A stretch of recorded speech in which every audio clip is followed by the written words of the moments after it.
네, 안녕하세요. 반갑습니다. 네, 이번 시간에는 2019년도 3회차 문제 한번 풀어보도록 하겠습니다. 이 문제와 유사한 문제가 이제 2003년도에 한번 출제가 되었었고요.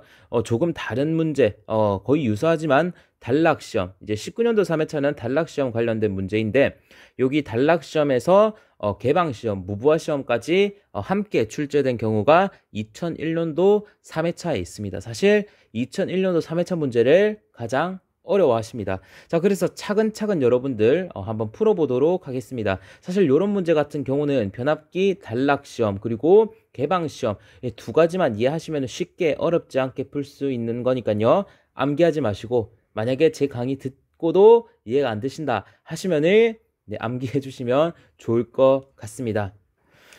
네, 그래서 우리가 단락시험과 무부하시험, 개방시험을 하는 이유가 바로 변압기 손실을 구하기 위해서입니다. 그래서 변압기에서 발생하는 손실을 구하기 위해서 위와 같은 시험을 하는 건데요. 우리가 변압기 손실이라고 하는 것은 크게 두 가지로 나눌 수 있습니다. 바로 무부하손이라는 친구고요.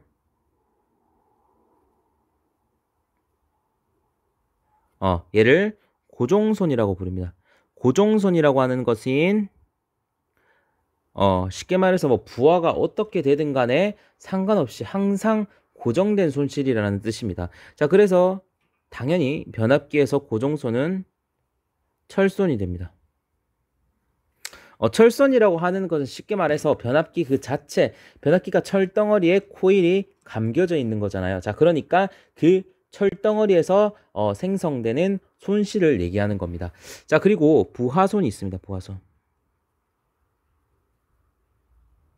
부하손 또는 가변손이라고도 하죠.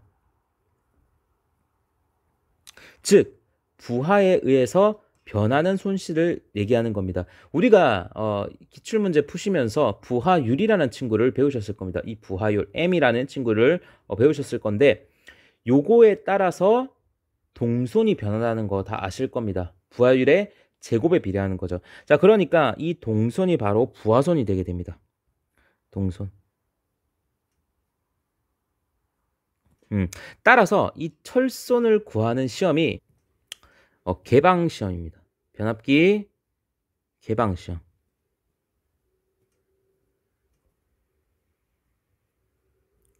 또는 무부하손이니까 뭐라고도 부른다. 무부하 시험 이렇게도 부릅니다. 자, 그리고 동손 같은 경우는 당연히 단락시험 단락시험을 통해서 구할 수가 있고 당연히 또 다른 말로는 부하시험이라고 부릅니다. 네, 이러한 시험을 통해서 우리가 뭐 효율도 구할 수 있습니다. 이것도 기출문제 나오는 거거든요. 자, 효율이라고 하는 것. 변압기의 규약 효율은 어떻게 되죠? 출력 더하기 손실 분의 출력이 됩니다. 네, 여기서 손실이라고 하는 것은 당연히도 뭐다? 철손 PI 그리고 동손 PC가 됩니다. 예, 이 정도 개념을 가지고 먼저 단락시험부터 공부를 해보도록 하겠습니다. 네, 변압기 단락시험입니다. 이 단락시험을 한번 해보도록 하겠습니다. 일단은 2차 측을 어떻게 할까요? 말 그대로 이렇게 단락을 해줄 겁니다. 자, 그 전에 제가 그린 이 그림이 여러분들 익숙하시지 않으신가요? 네, 아마 전기기사 필기 때 전기기기 변압기 등가회로를 그렸습니다. 자, 그래서 이렇게 직렬로 연결된 것은 임피던스이고 1차 측 임피던스 그리고 2차 측 임피던스입니다. 자, 그러니까 원래는 이렇게 되어 있는 거죠. 원래 변압기로 가는 것이 이런 식으로 되어 있고 이런 식으로 떨어져 있습니다. 자, 그런데 제가 여기 보면 Z21이라고 하는 것은 2차 측을 1차 측으로 환산을 해서 이 두 개를 붙여준 거라고 생각하시면 됩니다. 자, 그러니까 하나의 회로로 나타냈다고 생각하시면 되고, 자, 그럼 가운데 이렇게 병렬로 연결된 친구들은 뭐냐라고 물으신다면은 얘는 저항의 R이고 얘는 리액턴스의 X입니다. 자, 그러니까 얘네들은 뭐다? 얘네들은 바로 이 변압기에서 이렇게 변압기가 있죠. 변압기에서 이 철덩어리 부분이 있을 겁니다. 철덩어리 부분. 이 철덩어리 부분을 요 R이라고 나타낸 것이고, 자, 그리고 이렇게 코일이 감겨져 있을 거죠. 코일. 이렇게 코일이 감겨져 있을 건데 이 코일을 X라고 본 것입니다. 자, 그러니까 이 R에서 소비되는 거, 손실은 철손이 되겠죠. 왜? 고정손이니까 변압기 철덩어리에서 생기는 손실이기 때문이죠. 자, 그런데 이 손실은 개방시험에서 구할 수 있는 겁니다. 단락시험에서는 구하지 못해요. 자, 왜 그럴까요? 자, 요쪽을 단락을 시켰습니다. 요쪽을 단락을 시켰다는 말은 전류가 어디로만 흐르죠? 전류가 요렇게 네, 여기로만 흐르게 됩니다. 자, 따라서 이 가운데 이 친구는 의미가 없다 라고 생각하시면 되고, 따라서 이거를 다 그려주시면은 얘를 이렇게 무시해 주시면 되는 거겠죠. 이러면 변압기 단락 시험이 되게 됩니다. 자, 그런데 이 변압기 단락 시험이라고 하는 것은 다른 말로 부하 시험이라고도 얘기를 하는 겁니다. 자, 왜 그러냐? 사실 우리가 이 단락을 했지만은 여러분들이 이 변압기를 부하에 연결을 시킬 겁니다. 자, 그러니까 실제 단락이 아니라 원래라면은 이렇게 되어 있을 겁니다. 부하에 이렇게 직접 연결을 했겠죠. 부하에 이렇게 직접 연결을 했을 겁니다. 자, 그러면 이 부하에 직접 연결을 했으니까 뭐 Z1, Z1, 2에서 어쨌든 간에 여기가 저항 성분들이니까 여기서 전력 손실이 발생을 할 것이며 뭐 전압 강화도 발생을 할 거예요. 그거를 우리가 구해야 되는 겁니다. 자, 그러면은 굳이 단락 시험을 안 하고 부하에 연결해서 구한 값이나 단락 시험을 해서 구한 값이나 똑같을 거예요. 맞죠? 그러니까 직접 부하에 연결해 보면 되잖아. 맞아요. 직접 연결해 보면 되는 거예요. 자, 그런데 여러분들이 예를 들어서 변압기를 만들어서 어떤 아파트의 변압기를 판다고 합시다. 자, 그러면은 여러분들이 팔기 전에 기본적으로 이 변압기를 사용을 하면은 기본적으로 요 임피던스에서 손실되는 양 그리고 전압 강화가 되는 양을 알아야 되는 거 아니에요. 그러니까 공장에서 부하에 연결하기 전에 얘네들의 스펙을 미리 시험을 통해 알아봐야 된다는 거죠. 직접 부하에 꽂아서 확인하면 안 되잖아요. 예. 그러니까 이게 무슨 말이냐면은 뭐 예를 들어서 다이어트 약을 판다고 생각을 했을 때 이거를 매겨보고 사람들한테 매겨보고 파는데 진짜 사는 사람한테 매겨보고 봐, 살 빠졌지. 이게 말이 안 된다는 거죠. 미리 여러 임상 데이터를 가지고 보십시오. 저희가 이렇게 살이 빠지는 약입니다 하고 판매를 해야 되는 것처럼 얘네들을 미리 해놔야지. 부하에 직접 연결해서 손실을 구할 거면 왜 그런 걸 하겠어요? 왜 그냥 막 하면 되죠. 무슨 말인지 알겠죠? 그러니까 공장에서 판매하기 전에 시험을 다 해서 변압기 스펙을 결정을 하는 거예요. 자, 그런데 진짜 부하를 연결하지 않고 이걸 어떻게 구하냐라고 했었을 때, 자, 어떻게 한다? 바로 단락을 하면 부하와 같은 상태를 만들 수가 있습니다. 자, 이게 무슨 말이냐? 어쨌건 간에 부하에 연결을 하게 되면은 여기에 전격 전류가 흐를 겁니다. 전격 전류.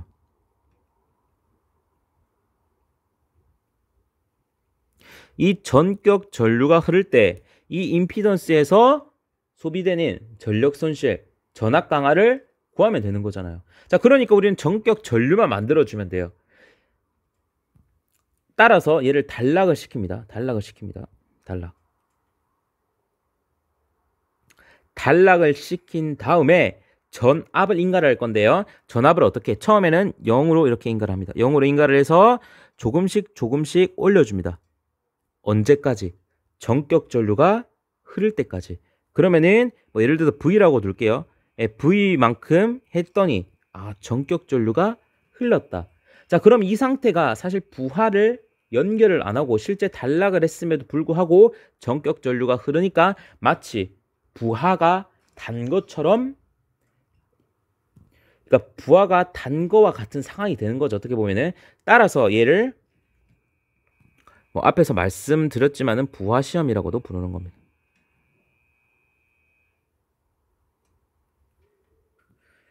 자, 그럼 다 구했습니다. 자, 이 Z1과 이 Z1, 2를 우리가 한꺼번에 토탈로 묶어가지고 전체를 R 더하기 JX라고 놓도록 하겠습니다.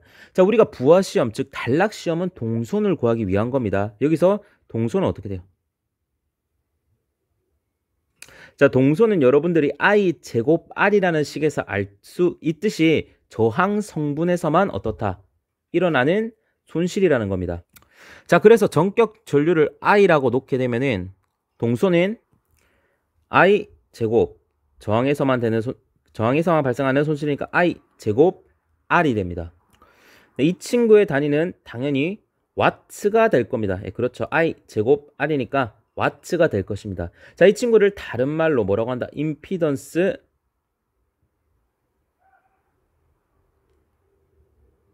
단위가 와트임을 기억을 하시면서 당연히 와트가 되게 됩니다. 자, 또한 이것도 구할 수 있습니다. 이 임피던스에서 생겨나는 전압 강하를 구할 수가 있습니다. 그래서 전압 강하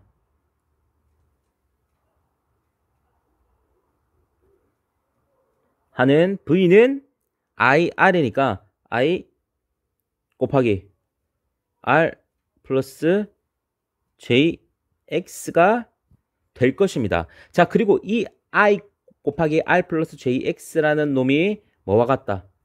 네, 바로 가해준 이 V와 같다는 것도 여러분들이 아시면 좋습니다. 요 V와 같다. 요 V. 왜? 이게 바로 KVL이라는 법칙입니다. 자, 여기에 V가 걸렸습니다. V를 인가해 줬죠. 이 V를 인가해 줬고 이 V가 임피던스 Z1과 임피던스 Z1, 2를 지나면서 다 사라지는 거잖아요. 돌아왔을 때 제로가 돼야 되는 겁니다. 따라서 여기에 걸리는 전압 강하는 V가 됩니다. 자, 따라서 이 친구를 또 뭐라고 부릅니다? 임피던스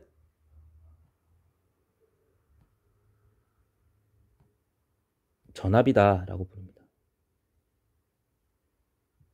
자, 그러니까 우리가 단락시험 또는 부하시험을 통해서 임피던스 와트와 임피던스 전압을 구할 수 있는 겁니다.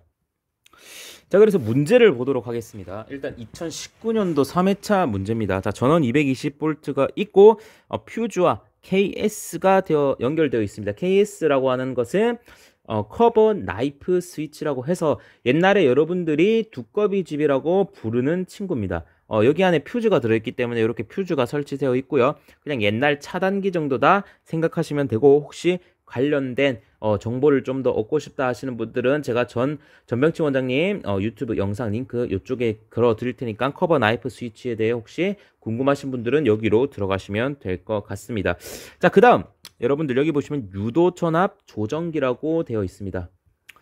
네, 인덕션 볼테이지 레귤레이터라고 하는 친구고요. 자, 어쨌거나 그거의 약자 IR이고 뭐 다른 거 필요 없습니다. 전압을 조정해 주는 친구입니다. 앞에서 전압을 조정하는 경우가 있었죠. 단락 시험에서 언제 조정을 해줬습니까?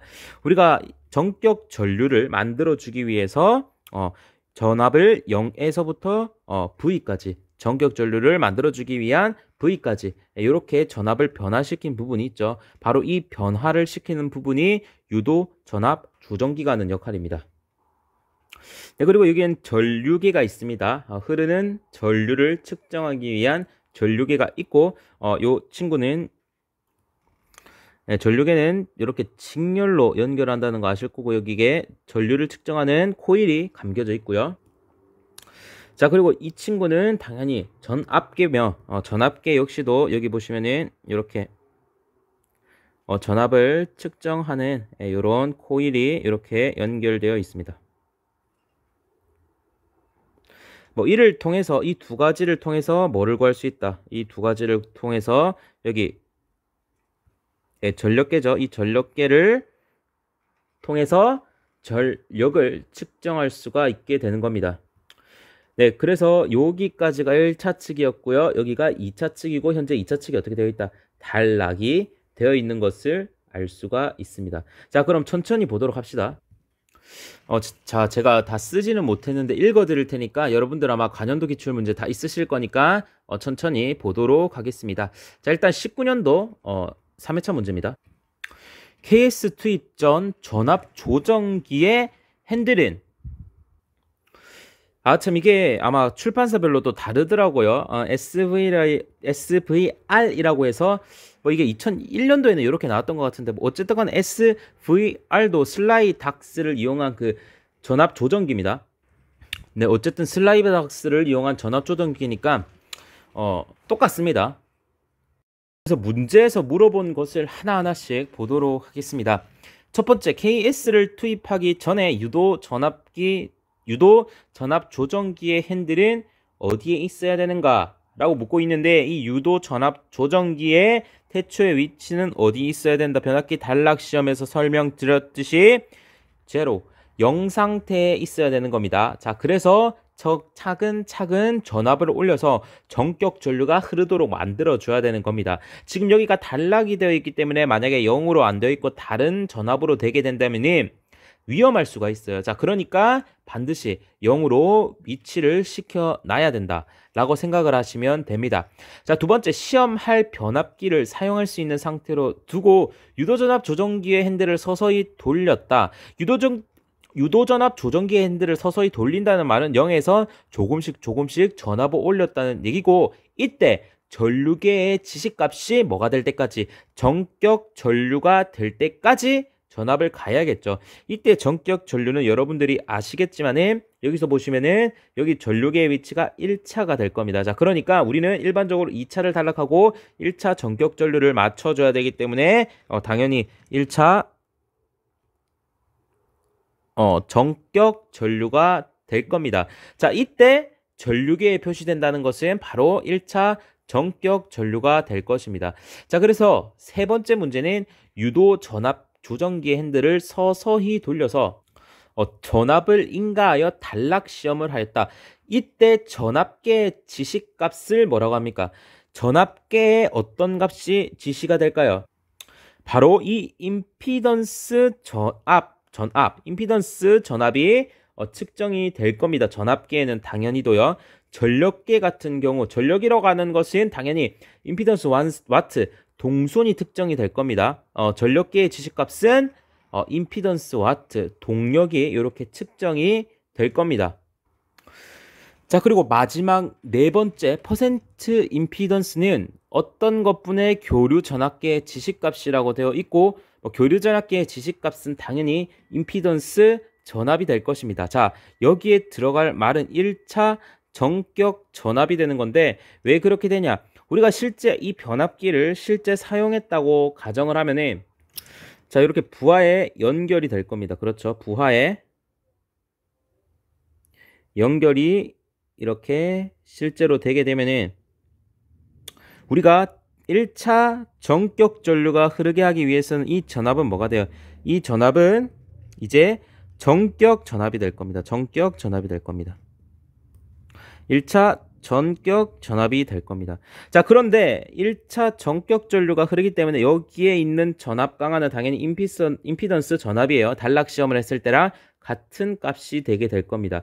자, 그런데 부하가 달렸기 때문에 여기에 걸리는 전압과 여기에 걸리는 전압이 있을 거죠. 자, 그러니까 여기에 걸리는 전압과 여기에 걸리는 전압을 더한 것이 1차 전격 전압이 될 것입니다. 자, 퍼센트 임피던스라는 것은 이 전체 전압분에 여기에 걸리는 전압의 비율을 나타내는 겁니다. 자, 그러니까 예를 들어서 이 VN이라는 값이 100V를 주어줬다고 합시다. 100V를 주어줬고, 자, 이 임피던스에 소모되는 전압이 10V라고 합시다. 10V. 자, 그리고 이 부하에 손실되는 전압은 당연히 더해서 100이 돼야 되니까 90V가 될 겁니다. 자, 이때 퍼센트 임피던스는 얘에서는 뭐가 돼요? 100분의 10, 즉 10%가 되는 겁니다. 퍼센트 임피던스가 여기서는 10%가 되고 얘는 90%가 되는 겁니다. 예, 그렇기 때문에 1차 정격 전압이 들어가야 맞는 선지가 되겠습니다. 네, 그 다음 2001년도 3회차 문제입니다. 같은 문제인데 자, 첫 번째 단락시험 회로를 구성하라고 되어 있습니다. 예, 특이하게도 여기는 여러분들이 직접 시험을 회로를 구성해라고 되어 있고 네, 어려울 거 없습니다. 단락시험 회로는 앞에서 배운 것처럼 2차 측을 단락을 일단 해줘야겠죠. 단락을 이렇게 해주면 되고 전류계는 어떻게? 전류계는 이렇게 직렬로 이렇게 그려주시면 되고 네, 전압계는 병렬로 이렇게 그려주시면 되겠죠. 이 코일은 또 전압을 측정하는 코일이니까 이렇게 해주시면 되고 네, 따라서 이를 통해 전력계를 전력을 측정할 수 있는 전력계를 이렇게 그려주시면 될 것 같습니다. 자, 그리고 이번 문제에서 단락 시험을 했다고 가정을 하고 임피던스 전압, 퍼센트 임피던스, 동선을 구하는 방법을 설명을 하라고 했는데 앞에서 다 설명드렸죠. 자, 먼저 2차 측을 어떻게 해요? 2차 측을 단락을 시킵니다. 2차 측을 단락한 상태에서 자, SVR이라고 하는 것은 슬라이 닥스를 이용한 전압 조정기라고 생각하시면 되고 이 친구를 통해서 전압을 0에서부터 차근차근 올려서 여기서 문제에서 1차 측 단락 전류라고 되어 있는데 그 1차 측 단락 전류는 그냥 이렇게 단락을 시켰을 때 흐르는 전류라고 생각하시면 되고 이 1차 측 단락 전류가 1차 측 정격 전류와 같게 흐를 때 전압계에 표시되는 게 뭐예요? 전압계에 표시되는 것이 임피던스 전압이 되는 거겠죠. 자, 그래서 이런 식으로 임피던스 전압을 구하면 됩니다. 자, 동선이라고 하는 것 역시도 이 W 전력계에 표시되는 거겠죠. 자, 그러니까 앞서와 같은 방법으로 2차 측을 단락시키고 슬라이닥스를 조정을 해서 1차 측에 정격 전류가 흘렀을 때 그때 전력계에 표시되는 그 값이 바로 동선이 되게 되는 겁니다. 자, 그런데 이런 말이 있습니다. 교류 전력계 지시값을 기준온도 75도로 환산된 값이 된다 라고 되어 있어요. 자, 여기에 나와 있는 전력계에 나오는 시험을 했을 때 우리가 변압기 단락 시험을 했을 때 나오는 교류 전력계 지시값을 실제 75도로 환산한 값이 답이라는 거죠. 자, 그러니까 우리가 실제 부하에 연결을 했을 때 분명히 열이 발생을 할 것입니다. 그때 열이 75도 발생했을 때의 값으로 환산을 해준다는 거예요. 자, 시험을 할 때는 75도까지 안 올라가니까 변압기를 실제 부하에 연결을 했을 때 75도까지 됐을 때 환산한 값을 동선이라고 정의한다 라고 이 부분은 기억을 해주시면 좋을 것 같아요. 확실한 거 어쨌든 간에 이 전력계에 표시되는 값이 동선이다 라고 생각하시면 됩니다. 퍼센트 임피던스는 앞에서 말씀드린 것 같이 우리가 이 단락 시험을 통해서 임피던스 전압을 구했고 임피던스 전압을 1차 정격 전압으로 나타내서 곱하기 100을 해주면 퍼센트 임피던스가 된다는 거 여러분들 알면 될 것 같아요. 자, 그 다음은 무부하 시험을 한번 구성해 봐라 라고 되어 있습니다. 자, 무부하 시험은 다 똑같습니다. 무부하 시험이라고 하는 것은 개방 시험이고 단락 시험처럼 시험 회로도를 구성하려 했는데 무부하 시험이기 때문에 2차 측을 어떻게 해줘? 이렇게 개방을 해주게 됩니다. 자, 이러면 끝날 것 같지만 여러분들이 이 전압이 바뀌어 있다는 것을 눈치를 채셔야 됩니다. 자, 그러니까 1차 측이 원래 고압이었고 2차 측이 저압이었던 단락 시험과는 다르게 이 전압이 어떻게 되어 있어요? 바뀌어 있습니다. 즉 1차 측이 240이고 2차 측이 2400입니다. 자, 뭐 쉽게 일단 첫 번째로 설명을 드릴게요. 자, 1차 측에 우리가 이런 유도 전압 조정기 또는 슬라이닥스를 이용한 이러한 전압을 조정을 해서 전압을 무부하 시험 같은 경우는 정격 전압을 맞춰줘야 돼요. 자, 그런데 만약 2400이 된다면 2400만큼 올려야 되잖아요. 힘들다고요. 그렇기 때문에 저압으로 해줘야지 우리가 전압을 조정할 수 있다 라고만 생각해 주시면 될 것 같습니다. 자, 그리고 네 번째, 무부하 시험으로 철손을 구하는 방법을 설명하라고 되어 있네요. 자, 우리가 잠깐만 알아보도록 할게요. 개방 시험 또는 무부하 시험이라고 하는데, 자, 우리가 아까 전에는 단락을 했기 때문에 전류들이 전부 다 이렇게 흐르게 되어 가지고 이 친구를 측정할 수가 없다고 설명을 드렸습니다. 자, 그런데 이 친구를 단락이 아니라 개방을 시키게 되면 어떻게 돼요? 자, 전류가 전부 다 이 친구 쪽으로 이렇게 흐르게 될 겁니다. 그렇죠? 이렇게 흐르게 될 겁니다. 자, 그렇기 때문에 이 친구를 개방을 하게 되면은 우리가 앞서 설명을 한 것처럼, 자, 여기는 저항 R이 걸리고 여기는 리액턴스 X가 걸릴 겁니다. 자, 이 저항 R에서 생겨나는 것이 뭐다? 변압기의 어떤 거? 철심을 얘기하는 겁니다. 변압기의 이러한 철심들을 이 R이라고 표현하는 겁니다. 따라서 여기에서는 철손이 발생을 하는 겁니다. 그리고 요 X에서는 이렇게 코일 있잖아요, 변압기. 코일에서 발생되는 그런 손실이 생길 겁니다. 자, 그래서 무부하 시험은 똑같습니다. 단락 시험과 원리는 비슷합니다. 자, 그러니까 어쨌건 슬라이닥스로 전압을 조정해 주는 건 맞는데, 자, 요 전압을 어떻게 준다? 1차 측 전격 전압으로 슬라이닥스를 조정해 줍니다. 그러면 전격 전압일 때 R에 걸리는 전압. 지금 병렬이니까 R에 걸리는 전압은 뭐예요? 전격 전압일 때 걸리는 전압이 되는 거니까 여기에 손실되는 전력값이 뭐가 돼요? 바로 철손이 되는 겁니다. 뭔 말인지 알겠죠? 자, 그러니까 무부하 시험을 했을 때 전력량계에 표시되는 친구는 이 R에서 소비되는 전력을 뜻하는 것이며, 이것이 결국 철손을 얘기하는 겁니다. 자, 그러면은 우리가 무부하 시험을 통해 철손을 어떻게 구할 수 있을까요?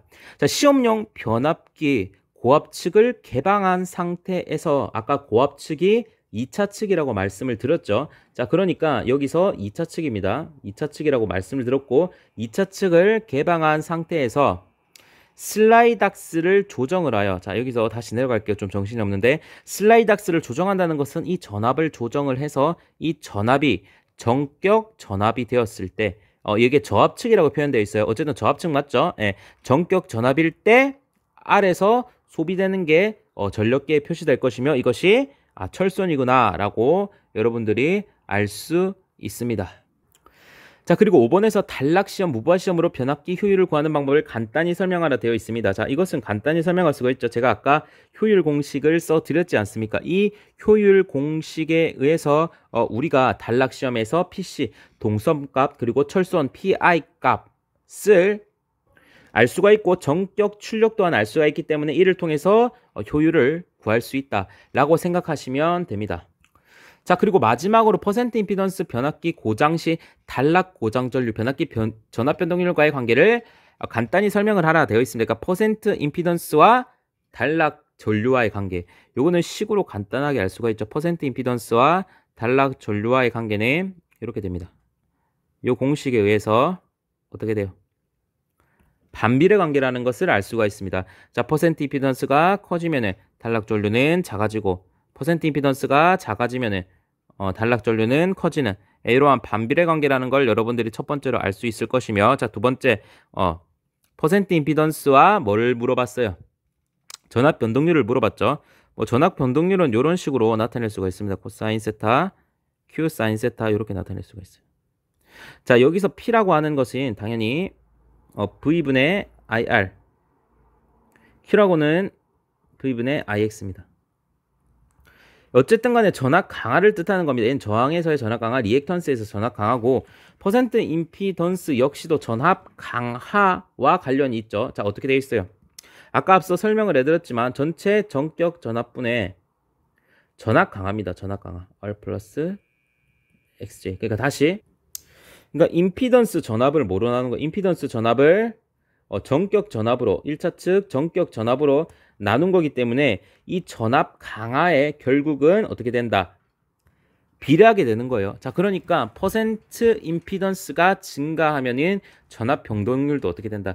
증가한다 라고 이런 식으로 설명을 해주시면 될 것 같습니다. 네, 이번 시간에도 여러분들께 꼭 도움이 되었던 시간이었으면 좋겠고, 도움이 되었으면 구독, 좋아요, 댓글까지 남겨주시면 감사합니다.